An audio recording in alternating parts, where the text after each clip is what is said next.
Hello everyone, ये है CrPC का पार्ट 8। ठीक है, 7 पार्ट्स हम पहले बना चुके हैं। ये पार्ट 8 है जिसमें हम चैप्टर 5 की ही बात करेंगे। तो हम शुरू कर रहे हैं क्वेश्चन नंबर 212 से। इससे पहले हम प्रीवियस वीडियोज़ में बना चुके हैं। देखिए, duty of a person making arrest includes. ठीक है, जिस पर्सन ने अरेस्ट किया है उसकी ड्यूटी में क्या क्या इंक्लूड है। Giving information regarding the arrest and place of detention to any of his friends, relatives और नॉमिनीज। मतलब अरेस्ट की इन्फॉर्मेशन और डिटेंशन के प्लेस के बारे में बताना, उसके मतलब एक्यूज्ड के या अरेस्टेड पर्सन के फ्रेंड को, रिलेटिव को, नॉमिनी को। बी ऑप्शन देखिए, informing the person of his rights as soon as he is brought to the police station. ठीक है, पर्सन को उसके राइट्स के बारे में इन्फॉर्म करना जैसे ही उसको पुलिस स्टेशन ले जाया जाता है कि आपको बेल का राइट है, इस तरीके से उसको बताना। And entry of the fact as to who is the person informed. मतलब उस फैक्ट की एंट्री करना कि किस पर्सन को इन्फॉर्म किया गया है। In a book kept in police station.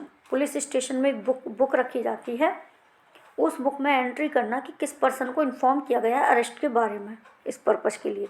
तो ये सारी ही ड्यूटी पुलिस ऑफिसर की बनती है। हमारा आंसर होगा D, all of the above. Next question देखेंगे। If a person fails to comply with the terms of a notice for appearance under section 41A sub clause a of CRPC और is unwillingly to identify himself. ठीक है, देखिए, यदि person है कोई fail हो जाता है, उसके पास नोटिस गया फिर भी वो नोटिस के अकॉर्डिंग अपीयर नहीं हुआ कोर्ट में।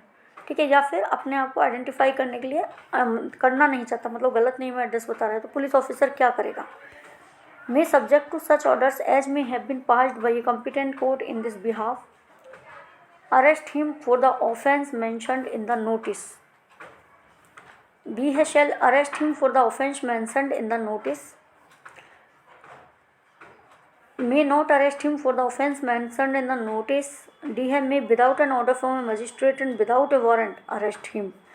तो देखिए, ये क्या कह रहे हैं कि यदि person fails to comply with the terms of notice, यदि नोटिस के टर्म्स को कंप्लाई करने में फेल होता है for appearance under section 41A, तो ऐसे में क्या है कि उसको अरेस्ट का एक नोटिस आएगा। तो आप देखिए, may subject to such orders as may have been passed by competent court in this behalf. ठीक है, ऐसे में कॉम्पिटेंट कोर्ट जो भी ऑर्डर पास करती है उसके नहीं आने के बाद उस हिसाब से उसको अरेस्ट किया जाएगा for the offence mentioned in the notice. जो भी ऑफेंस उस नोटिस में मेंशन किया गया है उस ऑफेंस को करे जाने के लिए उसको अरेस्ट किया जाएगा। ठीक है, नेक्स्ट क्वेश्चन देखिए। A memorandum of arrest of an arrested person is required to be signed and attested by one member of. ये क्या कह रहे हैं, मेमोरेंडम ऑफ अरेस्ट बनाया जाता है पुलिस ऑफिसर के द्वारा। ठीक है, अरेस्टेड पर्सन का उसको साइन किया जाएगा और एक पर्सन के द्वारा अटेस्ट किया जाएगा। तो वो कौन होगा, by one member of his family and one of his relative, या the locality and one of his relative, C other locality and one member of his family, और डी क्या है, हिज फैमिली और member of locality and counter signed by the arrested person. तो देखिए, जो memorandum of arrest है जो बनाया जाता है और उसको साइन किया जाता है एटलीस्ट वन मेंबर ऑफ, तो या तो उसकी फैमिली का वो है मेंबर हो, ठीक है, और उसकी फैमिली का यदि कोई मेंबर नहीं है तो उसकी लोकेलिटी का कोई मेंबर हो, उससे साइन करवा लिया जाएगा। ठीक है, और उसको बाद में अरेस्टेड पर्सन के द्वारा काउंटर साइन किया जाएगा। ठीक है, अरेस्टेड पर्सन के द्वारा। तो हमारा आंसर होगा डी ऑप्शन। नेक्स्ट क्वेश्चन देखेंगे। The memorandum of arrest to be prepared by every police officer while making an arrest. देखिए, मेमोरेंडम ऑफ अरेस्ट प्रिपेयर किया जाएगा प्रत्येक पुलिस ऑफिसर के द्वारा जबकि अरेस्ट किया जाए। ठीक है, shall be attested by at least 2 witnesses, one of which shall be member of family arrested. B देखिए, arrested by at least 2 witnesses, one of which is a member of family of person arrested and other a gazetted officer living in the locality where arrest is made. C देखिए, arrested by at least 1 witness who is a member of the family of the person arrested or a respectable member of the locality where the arrest is made and shall be countersigned by the person arrested. D देखिए, as far as may be possible in the circumstances in which arrest is made attested by at least 1 witness। तो देखिए, जब भी arrest किया जाएगा memorandum of arrest तैयार किया जाएगा तो उसको क्या अटेस्ट किसके द्वारा किया जाएगा? एटलीस्ट वन विटनेस होना चाहिए जो कि उसकी फैमिली का मेंबर हो, और यदि फैमिली मेंबर प्रेजेंट नहीं है तो लोकेलिटी का कोई रेस्पेक्टेबल मेंबर होना चाहिए, और उस मेमोरेंडम ऑफ अरेस्ट को अटेस्ट करने के बाद अरेस्टेड पर्सन के द्वारा उसको काउंटर साइन किया जाएगा। तो हमारा आंसर होगा सी। नेक्स्ट क्वेश्चन देखिए, which one of the following is not a necessary requirement for a proper procedure of arrest under section 41B of CRPC। ये क्या करें कि कौन सी नेसेसरी रिक्वायरमेंट, इनमें से कौन सी नेसेसरी रिक्वायरमेंट नहीं है अरेस्ट के प्रोसीजर के लिए अंडर सेक्शन 41B। ठीक है, police officer shall bear an accurate identification of his name. Next देखिए, police officer shall bear a visible and clear identification of his name. The police officer shall prepare a memorandum of arrest to be countersigned by person arrested. और D है, police officer shall inform the person arrested that he has the right of legal counsel during interrogation. ठीक है, तो ये जो चीज़ है ना, ये आएगी 41 के डी में। ये जो डी ऑप्शन है, पुलिस ऑफिसर इन्फॉर्म करेगा पर्सन को कि उसको ड्यूरिंग इंटेरोगेशन एक लीगल काउंसिल रखने का राइट है, ये 41B में नहीं आता, ये आएगा 41D में।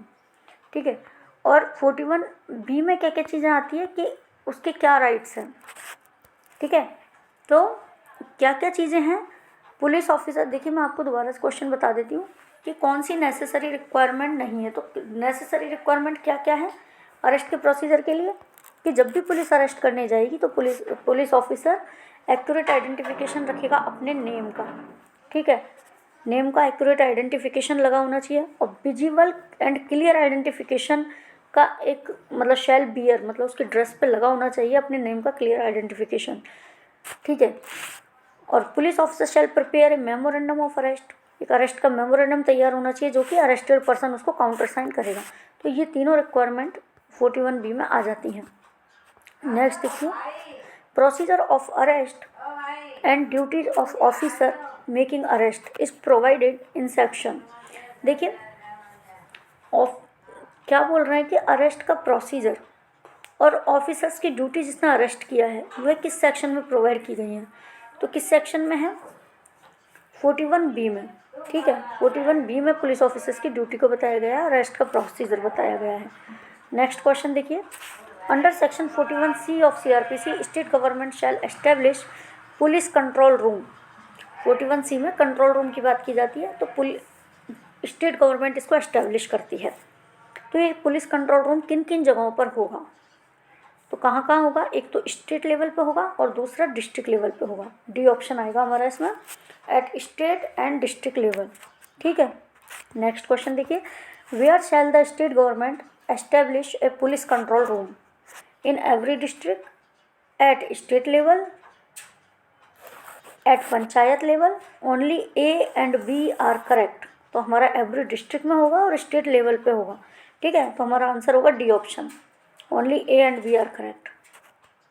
नेक्स्ट क्वेश्चन देखिए, indicate the correct statement regarding the right of arrestee. ठीक है, अरेस्टी के राइट्स को बताने वाले स्टेटमेंट को, जो करेक्ट स्टेटमेंट है उसको बताइए। A person arrested without warrant has the right. ठीक है, एक पर्सन जो कि विदाउट वारंट अरेस्ट किया गया उसके पास राइट होता है to be informed of the particulars of the offence for which he is arrested, कि उन पर्टिकुलर्स के बारे में उनको इन्फॉर्म किया जाए, मतलब जो भी ऑफेंस उसने किया उसके पर्टिकुलर्स के बारे में उसको बताया जाए कि किस वजह से उसको अरेस्ट किया गया है। बिल्कुल सही बात है। नेक्स्ट देखिए, हैव ए रिलेटिव और friend named by him to be informed about his arrest, कि उस पर्सन के द्वारा अगर किसी रिलेटिव या फ्रेंड का जिसका नाम बताया जा रहा है उसको उसके अरेस्ट के बारे में सूचना दी जाए। थर्ड पॉइंट देखिए, have an advocate of his choice remain present through out interrogation, कि जो वह अपनी चॉइस का एक एडवोकेट रख सकता है थ्रू आउट द इंटेरोगेशन, है ना। और फोर्थ है भी medically examined by A medical officer, उसको मेडिकली एग्जामिन किया जा सकता है मेडिकल ऑफिसर के द्वारा। अब आपको इनमें से करेक्ट स्टेटमेंट कौन कौन से हैं वो बताने हैं। Which of the statements given above is correct. तो देखिए 4 हैं, 1 2 3 4।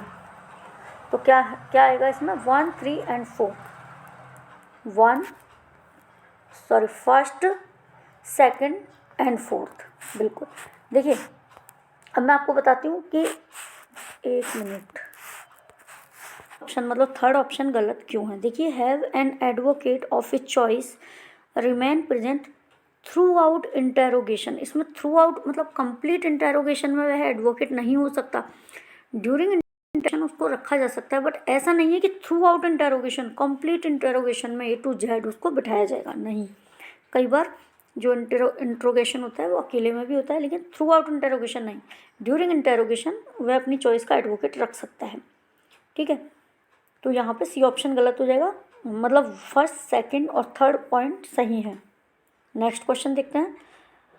Under which provision an arrested person has right to meet an advocate of his choice during interrogation. ठीक है, किस प्रोविजन में अरेस्टेड पर्सन को राइट होता है कि वह अपनी चॉइस के एडवोकेट से ड्यूरिंग इंटेरोगेशन वह अपने चॉइस के एडवोकेट को बुला सकता है या मिल सकता है। Section 41D। नेक्स्ट क्वेश्चन देखिए। According to section 41A sub clause 1 of CRPC as inserted by CRPC Amendment Act 2008 and amended in 2010, the police officer shall issue a notice directing the alleged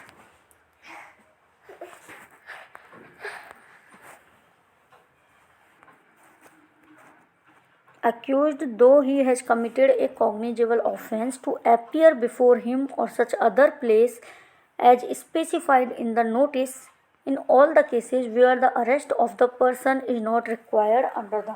ये क्या कह रहे हैं कि कोई भी cognizable offence होता है उसमें अगर रिक्वायरमेंट नहीं है तो पुलिस ऑफिसर एक नोटिस देगा उस पर्सन को, जिसको चाहे वह कॉग्निजेबल ऑफेंस हो, कि वह पर्सन पुलिस ऑफिसर के सामने आएगा और जब भी जिस जगह पर उसको बुलाया जाएगा वह वहाँ अपीयर होगा। तो ये किस सेक्शन में दिया गया है, तो इसको बताया गया है सेक्शन 41 के सबसेक्शन 1 में। ठीक है, आंसर होगा हमारा D, provision of subsection 1 of section 41। Next question देखिए। When is an arrested person entitled to meet an advocate of his choice. ठीक है, कि कब अरेस्टेड पर्सन एंटाइटल्ड है अपनी चॉइस के एडवोकेट से मिलने से। देखिए during interrogation, after interrogation, through out interrogation, all the above. तो आंसर होगा ड्यूरिंग इंटेरोगेशन। नेक्स्ट देखिए। Which of the following statement is not correct under the code of criminal procedure. कौन सा स्टेटमेंट करेक्ट नहीं है, मतलब सही नहीं है under the CRPC। Where a private person और an authorised person has a right to arrest a person and hand him over to the custody of police, such private person can also make search of such arrested person। ठीक है, next है inquiry and trial both are included in judicial proceedings. Next देखिए। Complaint may be made by any person and it is not necessary that the injured और the affected only should complain. ठीक है। D देखिए। Charges are framed only in warrant cases. There is no need to frame charge sheet in petty summon cases. तो हमें क्या देखना है इनमें, नॉट करेक्ट, इनकरेक्ट ऑप्शन हमें देखना है। ठीक है, तो देखिए वेयर ए प्राइवेट पर्सन और an authorised person has a right to arrest a person and hand him over to the custody of police, such private person can also make search of such arrested person. तो यहाँ पे क्या चीज़ रहोगे कि जब कोई प्राइवेट पर्सन ना हैंड ओवर कर देता है पुलिस के पास, ठीक है, प्राइवेट पर्सन या कोई भी ऑथराइज्ड पर्सन है उसके पास अरेस्ट करने का राइट है और वो पुलिस की कस्टडी में दे रहा है, उसके पास उस प्राइवेट पर्सन को सर्च करने का राइट नहीं होता। ठीक है, अरेस्ट करने का राइट तो है but such private person can also make search लिखा है ना, ये गलत है, वह सर्च नहीं कर सकता। ठीक है, बाकी के ऑप्शन देखिए। इंक्वायरी और ट्रायल दोनों ही जुडिशियल प्रोसीडिंग का पार्ट है। थर्ड है कंप्लेंट किसी भी पर्सन के द्वारा की जा सकती है, जरूरी नहीं है इंजोर्ड पर्सन या अफेक्टेड पर्सन ही कंप्लेंट करें।